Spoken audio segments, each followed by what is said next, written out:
Hey guys, and welcome back to STL TV Live. I'm Christia Parker, and still hanging out with me in the studio are the girls of the arch rival Roller Girls League. Now, you guys are a league with 4 local teams, so explain to us how this works, because you're a Smashinista and you're not. You guys play against each other, then you play together. I don't know, I'm confused. Tell me. Okay, so the arch rival Roller Girls is St. Louis's first all-women flat track roller derby league, and we currently have 4 local teams that play against each other. The 2 teams that will be playing for 3rd place are my team, the Smashinistas, and our new team, the Rebel Skate Alliance. The teams that are playing for the championship are Science Friction's M80s and Biohazard Betty's Stunt Devils.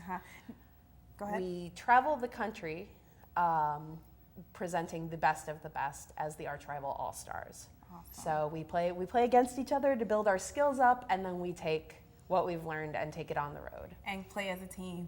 Do you guys ever get confused if you're playing against each other, if you're playing as, you're like, yes. I think it's a little confusing at the beginning of the season, but we really gel later on.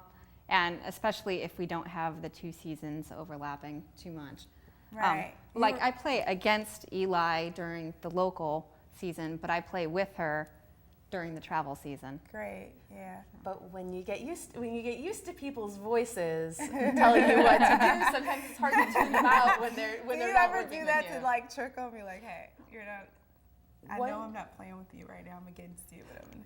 One good thing. I don't know that I use it playing locally, but we both coach. We're both on our coaching committee and run a lot of practices. And so one advantage that you have there is people are used to responding to your voice and you telling them what to do. I'm not saying I've ever told anyone to fall during a game, but I feel like if I did, they might listen. Now talk about you have some traveling teams. What are some of the things that are going on with the traveling teams?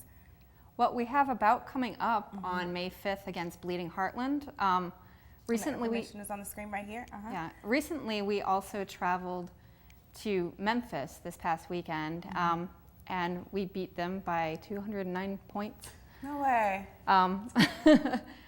We also, a few weeks before that, traveled and played Cincinnati and Ohio. Cool. But you do have that one coming up May 5th for the traveling team. How in the world do you get 290-something points in a game? Can you talk to us a little bit about the sport of roller derby? Let's see. So roller derby is essentially a race with blockers. You can pick up points. You pick up points by having your jammer pass blockers on the other team. So I haven't. Here's some pictures right here of some of what are you guys doing? What's going Those on are right here? 2 jammers. That's Rebel Skate Alliance and Smashinistas. That's Smarty McFly and the Educator, respectively.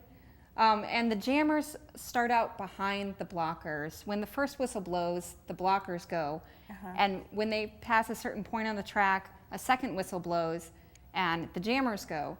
The first jammer to get out legally and in bounds is your lead jammer, and jammers are basically the quarterbacks of roller derby. They can call off the period of play at any point in time by putting their hands on their hips multiple times. They can't just like rest their hands on the hips and call it off. They have to tap their hips several times to call it off. And when they pass through on the second pass through or any subsequent laps after that, they score a point for each opposing blocker that they pass. But both jammers are scoring points at the same time. Oh, wow. So the one that's in charge has to be a little strategic about when she's calling off the play. She can dive in, get 1 point, call it off. She can try to get all the way through and get 4 points before the other jammer reaches the pack. Now, did it take you guys a while to kind of get the gist of the game, or like to learn how to, maximize your points and stuff like that? Or is that still kind of like... We're always learning. Okay, right. Cool. It's a new sport, so the rules are still being developed, changing and undergoing revision. But I think once you get the basics of it, you can do pretty well. But there's always tweaks to the rules. Now, are you guys playing against each other in the championship at all?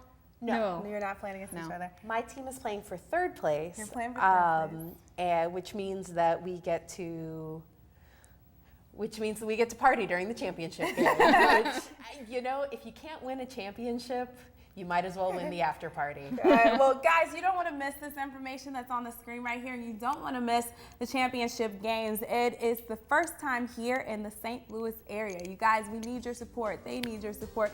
So come on out. Remember to keep up with STL TV and all of the great events going on around St. Louis. You got to friend us on Facebook, follow us on Twitter, and subscribe to our YouTube channel. You can always catch us streaming live at stltv.net. If you really want to experience St. Louis, you got to watch STL TV. We're coming back with even more shows, so don't go away, and we'll be right back.